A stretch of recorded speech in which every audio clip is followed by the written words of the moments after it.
Asia 11 അധ്യായം. നീതിനിഷ്ഠനായ രാജാവ്. ജസ്സയുടെ കുറ്റിയിൽ നിന്ന് ഒരു മുള കിളിർത്തുവരും, അവന്റെ വേരിൽ നിന്ന് ഒരു ശാഖ പൊട്ടിക്കിളിർക്കും. കർത്താവിന്റെ ആത്മാവ് അവന്റെ മേൽ ആവസിക്കും. ജ്ഞാനത്തിന്റെയും വിവേകത്തിന്റെയും ആത്മാവ്, ഉപദേശത്തിന്റെയും ശക്തിയുടെയും ആത്മാവ്, അറിവിന്റെയും ദൈവഭക്തിയുടെയും ആത്മാവ്. അവൻ ദൈവഭക്തിയിൽ ആനന്ദം കൊള്ളും. കണ്ണുകൊണ്ട് കാണുന്നതുകൊണ്ടോ ചെവികൊണ്ട് കേൾക്കുന്നതുകൊണ്ടോ മാത്രം അവൻ വിധി നടത്തുകയില്ല. ദരിദ്രരെ അവൻ ധർമ്മനിഷ്ഠയോടെ വിധിക്കും.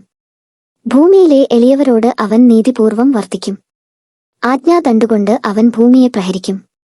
അവന്റെ മൊഴി ദുഷ്ടരെ നിഗ്രഹിക്കും. നീതിയും വിശ്വസ്തതയും കൊണ്ട് അവൻ അരമുറുക്കും. ചെന്നായും ആട്ടിൻകുട്ടിയും ഒന്നിച്ചു വസിക്കും. പുള്ളിപ്പുലി കോലാട്ടിൻ കുട്ടിയോടുകൂടെ കിടക്കും. പശുക്കിടാവും സിംഹക്കുട്ടിയും ഒന്നിച്ചുമേയും. ഒരു ശിശു അവയെ നയിക്കും.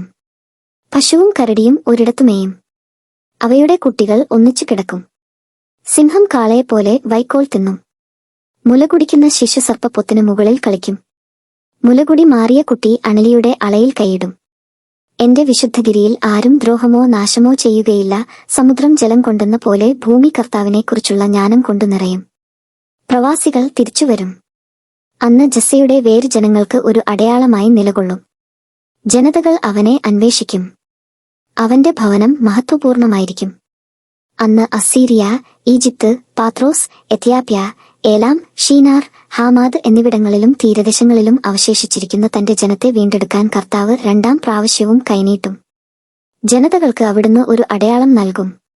ഇസ്രായേലിൽ നിന്നു ഭ്രഷ്ടരായവരെയും യൂദായിൽ നിന്നു ചിതറിപ്പോയവരെയും അവിടുന്ന് ഭൂമിയുടെ 4 കോണുകളിലും നിന്ന് ഒരുമിച്ചുകൂട്ടും. എഫ്രായിമിന്റെ അസൂയ നീങ്ങുകയും യൂദായെ പീഡിപ്പിക്കുന്നവൻ വിച്ഛേദിക്കപ്പെടുകയും ചെയ്യും. എഫ്രായിം യൂദായോട് അസൂയ പുലർത്തുകയോ യൂദ എഫ്രായിമിനെ അലട്ടുകയോ ഇല്ല. അവർ പടിഞ്ഞാറുള്ള ഫിലിസ്ത്യരുടെ മേൽ ചാടി വീഴുകയും കിഴക്കുള്ളവരെ കൊള്ളയടിക്കുകയും ചെയ്യും. ഏദോമിനും മൊവാബിനും എതിരായി അവർ കരമുയർത്തും. അമ്മോന്യർ അവർക്ക് കീഴടങ്ങും. കർത്താവ് ഈജിപ്തിലെ കടലിടുക്കിനെ പൂർണ്ണമായി നശിപ്പിക്കും. നദിയുടെ മേൽ അവിടുന്ന് ഉഷ്ണക്കാറ്റോടുകൂടെ കൈവീശും. കാലും നനയാതെ കടക്കാവുന്ന വിധം അതിനെ തകർത്ത് 7 തോടുകളായി പിരിക്കും. ഈജിപ്തിൽ നിന്നു പോന്ന ഇസ്രായേലിനുണ്ടായിരുന്നതുപോലെ ഒരു രാജവീതി അസീരിയയിൽ അവശേഷിക്കുന്ന അവിടുത്തെ ജനത്തിനും ഉണ്ടായിരിക്കും.